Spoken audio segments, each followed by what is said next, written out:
Okay guys, I'm back with part 3 of my daughter's bed reset video. So from where I left off in part 2 to now, you're probably like, what the hell happened? You just put the bed together. Basically I had a really long video that I recorded between the end of part 2 and the beginning of part 3, and it was so long. It was like 20 minutes long, and my phone was not able to process it, so I was not able to like trim the video and edit it. I literally had to discard that video and just move on with the next videos that I had available. And so basically I got all the bolts in the bed and lifted it straight up, and now I'm working on cleaning up the rest of her room before getting the rest of her bed set up. In my part 2 video, I mentioned that I got this loft bed for my daughter in order to maximize the space in her bedroom.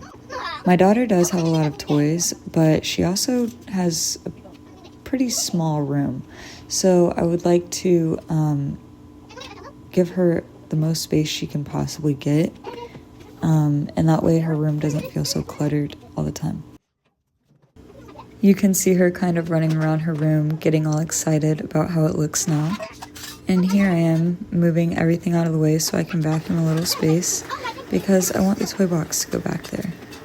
One thing about me, guys, is I don't always have a vision for the right hairstyle. I don't always have a vision for the right outfit, but I always have the right vision for how a room should look, or how at least to organize a room and make it look clean.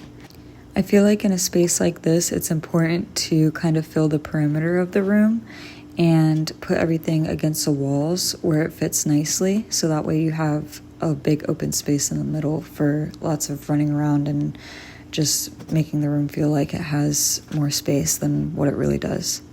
Something else I think about a lot is throwing away all of these tiny little toys. I go back and forth because a lot of them stay out on the floor and they just annoy me, and I just want to get them out of my sight and never see them again. But another part of me knows that these toys did cost money, and they most likely go with a set of something else in my daughter's room. And also I know the second that something gets thrown out, my daughter will be looking around asking me for it. So typically whenever I do get rid of any toys, I run it by my daughter and ask her, hey, you haven't played with this in a while, are you ready to get rid of it? And we'll go from there.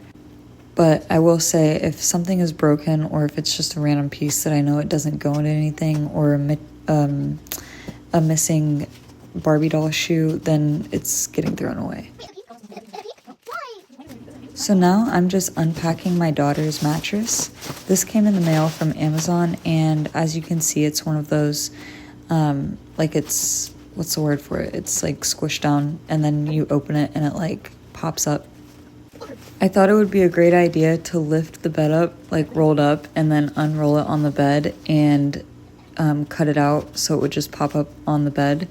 But it was a little too heavy for me to lift up like that all at once and fit up there. So I went ahead and cut it out first, and then got the bed up. You can see I struggle with this a little bit. This mattress was not light, despite how small and thin it looks. It was pretty heavy.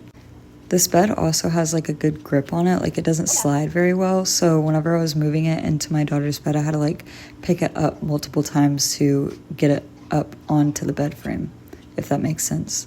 Now, the only downfall of this bed is me having to go up and down that ladder every time I change the sheets and the pillowcases.